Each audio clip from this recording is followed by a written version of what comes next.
And so I haven't done here's where we're at in the history of the church sermon in the middle of this pandemic yet, but here we are. And you might guess my thinking on it because the title of the sermon is No More Normal, right? Normal is comfortable. Normal is something I enjoy. Deep down inside, I'm really a traditionalist. I want things to be the same, set in concrete and never change, and I can be very comfortable with that, right? But it turns out neither God nor history work that way, and that from time to time, things get shaken up a bit, and we're left with some choices to make about the world we currently live in and how to be faithful in it. The text today is actually from the Old Testament, though I'm not doing the Gospel Project, and today's text comes from Ezra, the 3rd chapter. If you want to have that open, I'll put most of it on the screen, but it's worth reading along because it's a fascinating story. Let me give you the backdrop to it. Ezra is the story after the years of captivity. So in the Gospel Project series, we've just started the kingdom years. Well, this story comes from the opposite end of the history. The kingdom has collapsed. The kingdoms have collapsed. And they have gone off into exile for better than 70 years, first in Babylon, and then the Babylonian Empire itself fell to the Persians. And the Persians decided, we don't want you anymore, we're sending you back home. And so the people of Judah get an opportunity to go back to Jerusalem and to rebuild the ruins of their city. Ezra is focused on the temple.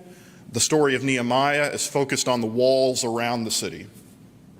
And so in today's text of Ezra chapter 3, what's happening is there's this beautiful moment where after years and years of waiting, and remember, most of the people alive in this story weren't alive the last time there was a temple. Right? It's been 70 plus years.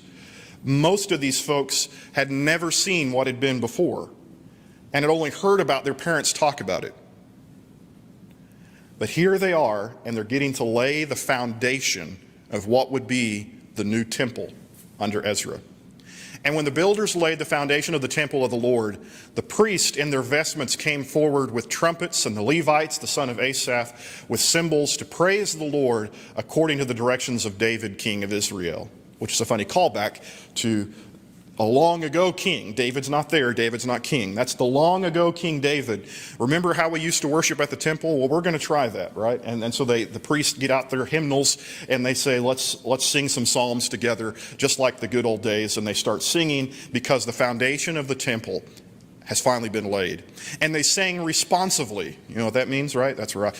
I sing and you sing, I sing, you sing. They're singing these responsive hymns, which is probably the way most of the Psalms were written for anybody that cares. They're singing these responsive hymns, and here it goes, for he is good, for his steadfast love endures forever toward Israel. Right? And they're singing this back and forth. And all the people shouted with a great shout when they praised the Lord because the foundation of the house of the Lord was laid.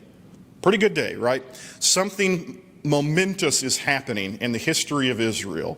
We're getting something back that had been lost, and it is a day of considerable celebration, enthusiastic celebration, except when it's not.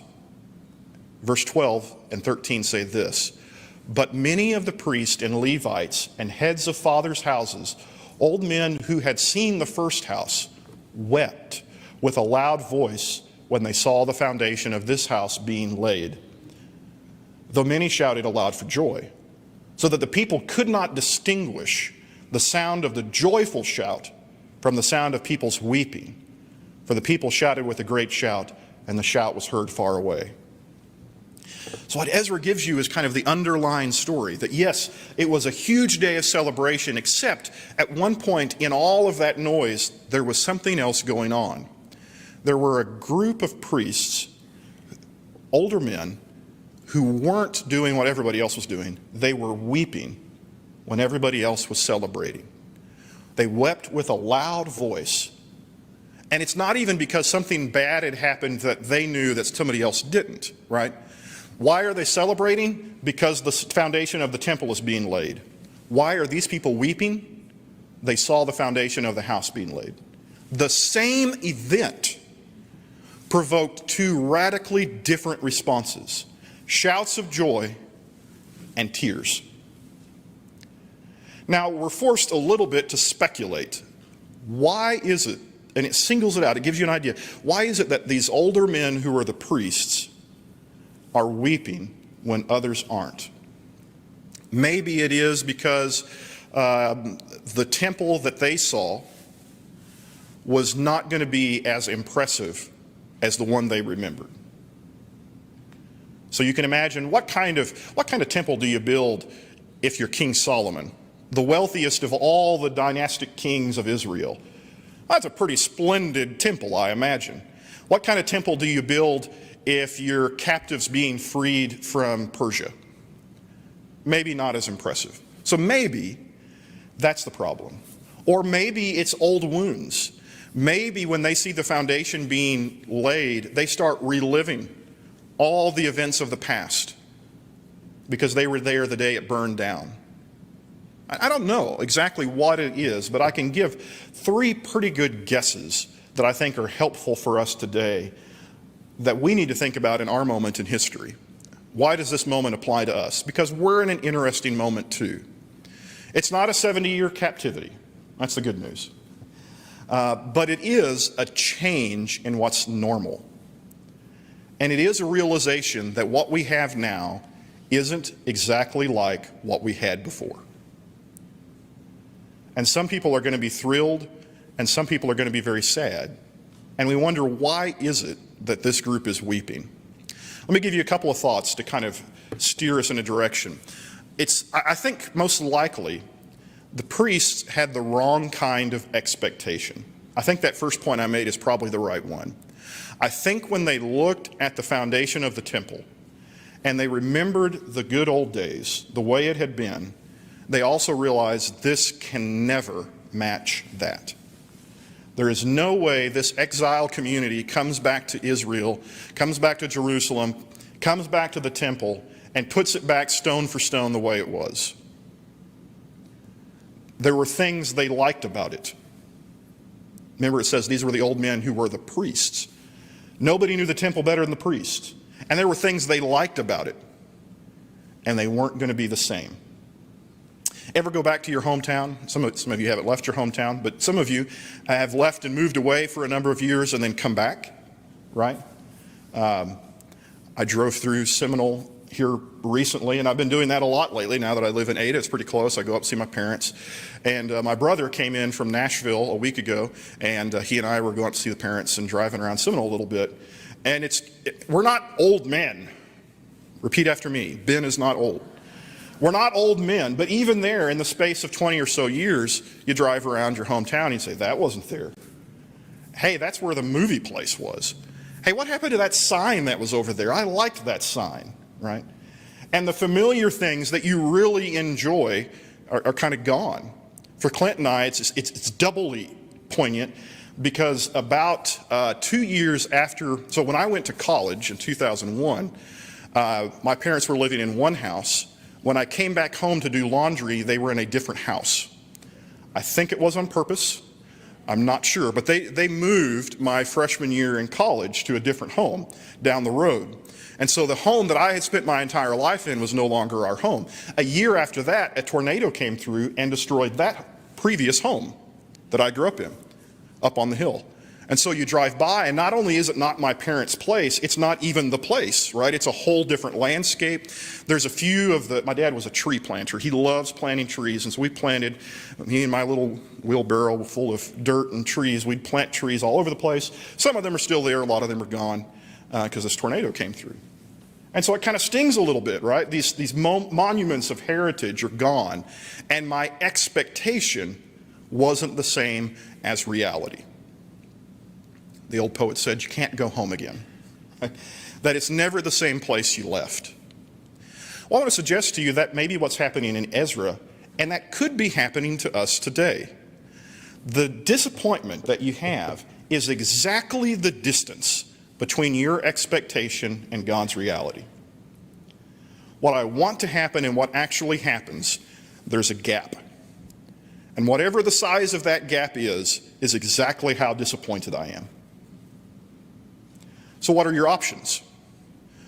Well, when you have that happen, you could go ahead and be disappointed. That's what the priests did. They mourned. They said, we're just sad over something we've lost. And I can sympathize with that. I understand that. But what if they stay that way forever? What if every time they go to the new temple, they cry? What if every time they go to the new temple, they walk up and say, that didn't used to be there. That used to be over there.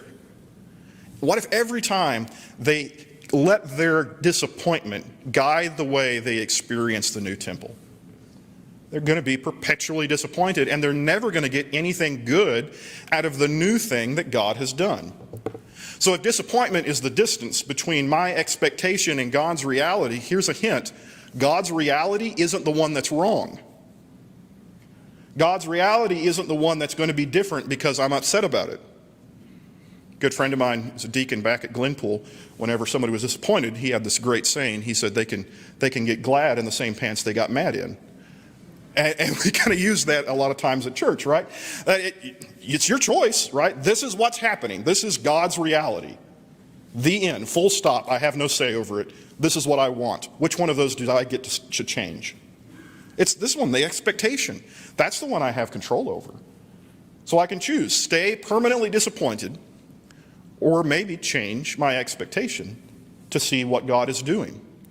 There is a danger of perpetually looking back at the past. Again, down in my soul, I'm a traditionalist. I love the past. I love church history. You want to spend an hour drinking coffee and talking about Augustine and Thomas Aquinas, I'm your guy.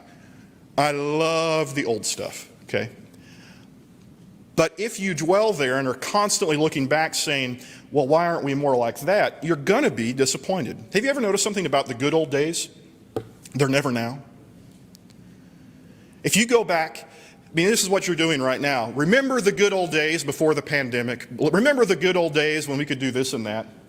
But I got news for you. If you went back in time in a year, you know what you were talking about? Remember the good old days when things were better? You didn't like the good old days when you were in them. You complained about them. I know, because you told me. No, I mean, we all do it. We all say, wow, this isn't the way it's supposed to be, right? A year ago, I was, in a different congregation and complaining about the way things were there, right? A year ago, things were different. The teacher of Israel in Ecclesiastes makes this statement that's often overlooked. Ecclesiastes 7 and verse 10, say not, why were the former days better than these? For it is not from wisdom that you ask this. And that's an old man writing that book. This is old Solomon, looking back in his life and saying it is very tempting, but ultimately dangerous to constantly be saying, boy, I miss the good old days. Why were they better than they are now? Or to prove that I love the old days, as Augustine wrote, the times, we decry our times, you are the times, and the times are such as we are. That ultimately we are what's going on right now, and what God is doing in the middle of us is what's happening. And if we're not satisfied, it could be that we're just not satisfied with God, and that's not going to work. So step one in dealing with this problem of disappointment in the world we currently live in is you've got to change your expectations. It is not 1990, it is not 2000, it is not 2010, it's not even 6 months ago. It's right now. And this is the world that God has made. This is the day the Lord has made. What did the psalmist say about that? We will rejoice and be glad in it because it's a gift. Additionally, I think we face disappointment because we see our struggles and challenges as the wrong kind of problem. Tip of the hat this week goes to Bill Adams, who I never even saw him, like a ninja. He snuck into the offices of the church and laid out printed copies of an article he had found online. And I'm always suspicious when an elder says, you should read this. I think, oh, here we go. What am I doing? No, that's not the way it works. But I'm always kind of curious when somebody says you should read this. Sometimes they mean this is really good, you should read it. Sometimes they mean, Ben, you're doing it wrong, read this and fix it. So I'm never sure. But I picked this article up and I started reading it, and it was fantastic. And the further I read, the more excited I got about, wow, this is really, they've got their finger on it. They've nailed it. And so Bill Adams just knocked it out of the park by sharing this with us. I went ahead and shared it with the staff again, not really realizing that he had also shared it with all of them, but I went and sent it to him too. I was like, you need to read this. This is fantastic. And one of the observations, this is from a ministry group that's looking at the current situation, and they say a lot of our churches are struggling because they're looking at this as the wrong kind of problem. And what does that mean? In their estimation, there's two kinds of challenges. There's technical challenges and adaptive challenges. Let me give you some illustrations of both, okay? A technical challenge is the kind us technicians are most at home with. It's something that you can look at and fix, okay? So a week or so ago, for the last several weeks, we've been talking about, hey, we're doing streaming and it's working, but we'd love to upgrade the level of technology at our church to match kind of what we're doing, what we're having to do, right? And so we have this meeting, and we have David and Susan and Blake and a guy that comes in to give us a bid, and this meeting happens, and it's a technical problem. See what that is? It's a technical challenge. What piece of equipment do we need to do the best job of something we're currently doing? Technical problem. You make that decision, you fix it. Done, okay? An adaptive problem is a problem where there's no technical solution. The circumstances have changed so dramatically that you actually have to adapt what you're doing. So, for example, I remember a meeting, one of my first meetings here at Central, and Naomi brings in a bill to the meeting and says, hey, this is the bill for the ad we buy in the yellow pages. Do we want to continue putting an ad in the yellow pages? And Naomi's looking at us, letting us know the answer is no, we don't, right? What is she referring to there? It's an adaptive problem. The problem wasn't, we're really not getting any traction with this yellow pages ad. Maybe if we designed a better yellow pages ad, maybe it's just not good enough ad. Let's hire a technician to give us the best possible yellow pages ad. And then people will just start flooding into the church because they'll be looking through the yellow pages for a church. And they'll say, well, that ad wasn't any good this week, but this week it's fantastic, right? So that's a problem without a technical solution. The problem wasn't it wasn't a good ad. The problem was nobody looks at the yellow pages. It's what every business in the world has had to reckon with the last 30 years. The way people are going to find and interact with your organization is different, fundamentally different. The genie's not going back in the lamp. You have to address the information age, and you're going to have to present your public information in different ways, or you're going to cease to exist. And so we ditched the yellow pages ad, and we said we ought to focus more on our web presence, social media, things like this, okay? Every restaurant in the country is facing that right now. You look around your restaurant, you say, well, there's nobody here. I could treat it like a technical problem. We need a better menu. We need better servers. Let's put a new sign out front. Or you could realize it's not a technical problem. The problem is you have to fundamentally, top to bottom, rethink the way you're doing your business. There's a pandemic going on. You may not have anybody inside your restaurant for a very long time. So you have to figure out new things to do. We'll offer curbside pickup. We'll offer delivery. You see what's going on there? You're having to change your whole strategy or cease to exist because it's not a technical problem. It's an adaptive problem. So, church, the pandemic era that we're currently going through, don't know how long it'll last. I was the last holdout, by the way. I really did believe, like even back in March, I was like, give it a few weeks, this will blow over. I was even talking about, all right, when we get back to church in April, here's what I want to do, Blake. Here's what worship's going to look like. And then that didn't work out in April. So I was like, okay, when we get back to church in May, and that didn't work out. Well, when everything gets back to normal in June, and I'm the last guy still holding on saying, no, we're going back. It's going to be okay. And here we are finishing up July. And if anything, it seems like it's more out of control. Like we don't know what happens next. I have no sense of certainty about the future in terms of what the public implications of our situation are. What I'm having to realize is this is not a technical problem. I don't need to just do what we're doing a little better. We actually have to look at this as an adaptive problem. We have to think, how do we keep our values, our visions, our identity all faithful and true, but change the way we do business? In other words, change the way we approach this situation from top to bottom. We're not looking for an amendment, we're looking for what the old Latins called tabula rasa, blank slate. What do we need to do? Because what we had before, it's gone. It's not briefly gone, it's gone. One thing a preacher worries about whenever he thinks about things is, how do I keep my members? I don't even know who our members are. And that's not just because I'm new here. It's because from week to week, who are we now is a difficult question. I believe there are people at home watching online, because they tell me they are. I believe that's happening. Once in a while they send me a picture of my face on their television, which always looks goofy to me.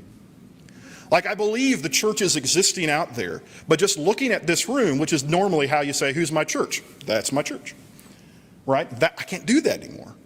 Normal died somewhere over the summer and spring. And so now we have to say, okay, I can cry about it every time I come to church. And I've done that a couple times.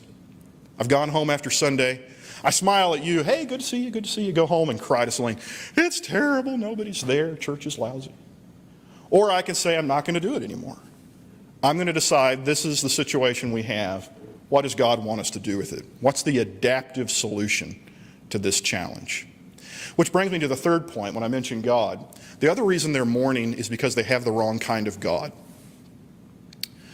If you're an ancient believer in pagan gods, the ancient God was a survivor.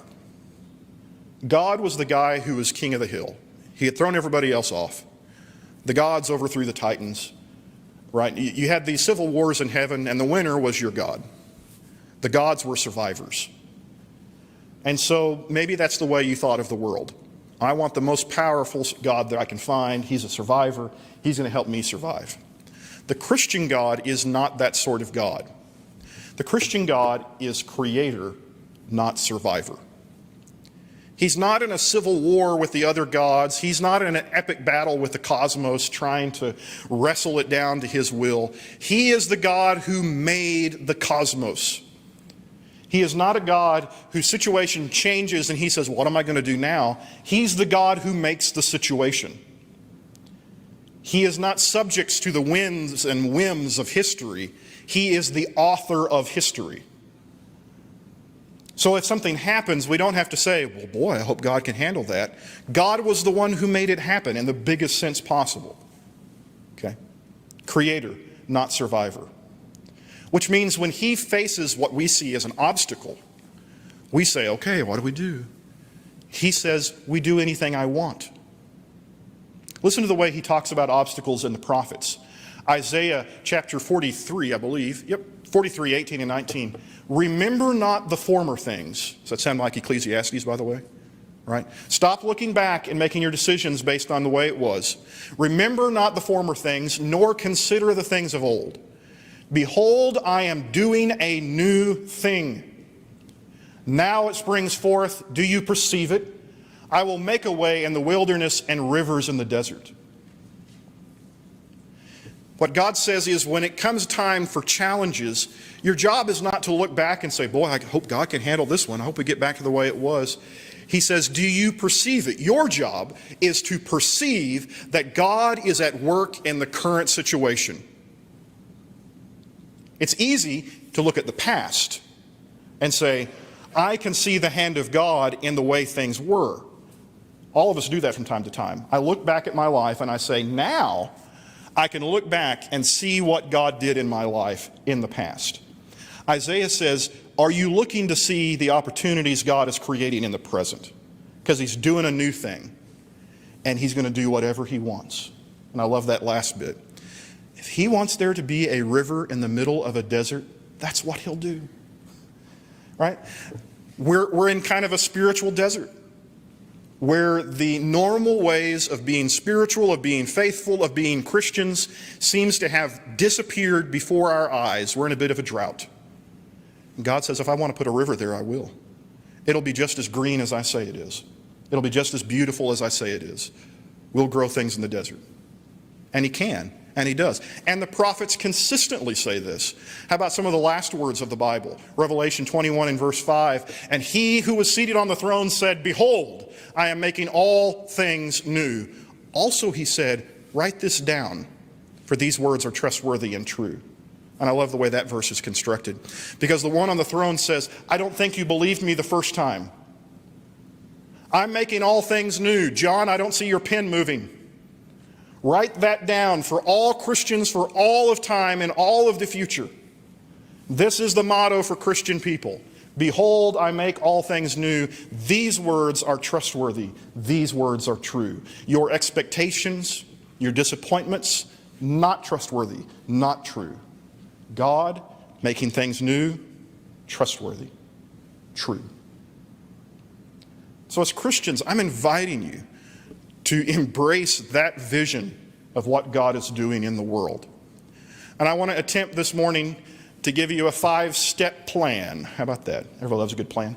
5 steps we can take today to start into the business of seeing the new thing God is doing. Here's number 1, and it's audience participation time. I know you got masks on, but I can still tell if you're awake. Repeat after me. We are not trying to go back to normal. We are not trying to get back to normal. You understand that? As long as the goal is exactly the way it was, every day it's not like that, I live in disappointment and despair. If instead I say, let's see what God is doing next, I can suddenly become excited and enthusiastic again about what God is bringing about in the present and in the future. And I can leave it in his hands. If I'm focused on getting back to whatever normal was, then I have to fret every day it's not like that. But it's not up to me anyway. You know who made old normal? It wasn't me. It was God. You know who makes the present? You know who writes the future? Same person. Not me, but God. We are not trying to get back to normal. That's no longer on our agenda. And that changes the game. By the way, crazy things happen when you decide that. The Bible you hold in your hand, I know it has old stories in it from Moses and Noah, but the Bible you hold in your hand was not written and compiled in the days of Moses and Noah. I think Moses wrote some stuff, but the version of it you're reading was compiled by the man we read about in today's text. Ezra, the scribe, comes out of captivity and says, we've got to write our songs down. We've got to write our stories down. Find me the stories of Moses. We've got to put it back together. We've got to have a book to read. And it's Ezra the scribe, out of that disaster, that puts together the definitive edition of the Old Testament that lasts to the time of Christ and still is in your Bible today. Jesus grew up on Ezra's Bible. The most important document of Israel's entire history didn't come out of old normal, it came out of new normal. It came out of new. Because somebody believed, I guess God is doing this, we better get on board. And they did it. And something wonderful happened. We're not trying to get back to normal. Take a moment, number 2, and be grateful for the past. Again, deep down inside, I'm a traditionalist. I love the past. It makes me angry when people are bitter about the past because, you know what? The past is how I got here. Quite literally for me, the past is how I got here. But it's also for you. The past is how we got here. All the good and all the bad that happened in the past brought us right here today. And here we are. And I'm grateful for that. I'm grateful for Bud. I'm grateful for the staff and the elders. I'm grateful for the church here that has existed all these years and has made this possible. And here we are. And I'm glad because we couldn't do what's doing next without that. Be grateful for it. Grieve it a little if you have to, that those things have passed. And this church ought to know that better than any other. You've had 2 years of transition. First a change in ministry, then a search for a ministry, and then you get a minister and guess what? Hey, let's change everything all over again because the world's weird. right? If any church should be prepared for the idea of, I guess we're doing something new, it ought to be this one, because you've been staring it in the face for 2 years. It doesn't mean you have to hate what came before. We love what came before because it got us here, where God can do whatever's going to happen next. Number 3, take a moment to see God at work in the present. That was the counsel given by Isaiah. Your job is not to fix the current circumstances to back the way they were. Your job is to perceive it, to look into the world and say, is God still the Lord of the universe? Yes, he is. Is he doing things I cannot possibly understand?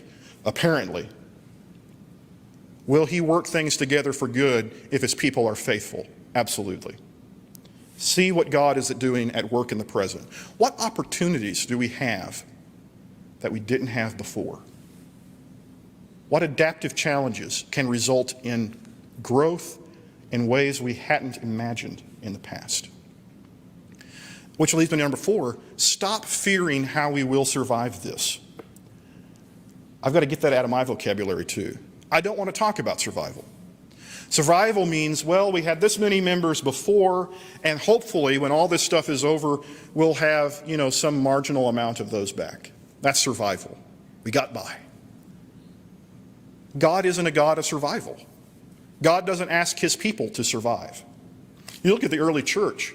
In the eras when they had the most dire and severest possible persecution were the eras of the most rampant growth in church history. They didn't survive, they thrived in adversity. They didn't say, let's just hang on down here in the catacombs until it all blows over. They went out and started converting people. Paul was converting his prison guards. I mean, if that's not an adaptive solution, I don't know what is. Won't let me in the synagogue? Fine, I'll preach to you.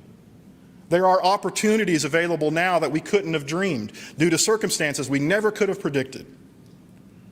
Which leads me to number 5, start believing that God is creating something new. Not normal, not even new normal, just new. And the question is not whether God wins, because he does. It's whether or not we are faithful enough to commit ourselves to the opportunities and challenges God puts in front of us to respond to it and thrive, not survive. To become better, healthier, stronger. This church should be greater because of the crucible of adversity, not less. And that's the goal, and that's where we're headed. We're not trying to get back to normal, not even new normal, just new. Would you bow with me in a word of prayer? Our Father and our God, it is not always easy to trust in you, but it is always right. We beg you, Lord, to have patience with us as we find our courage, our hope, our imagination, and our faith, and see the current moment as an opportunity to respond to you. Help us and guide us. We are grateful for what you have done in the past. We are believers in what you are doing now. And Lord, we hope that we are beneficiaries of what you do in the future. We're Sunday morning people, Lord, even as your Son showed us that the future is never what we think it is, as he rose from the dead. And we pray today in his name, amen.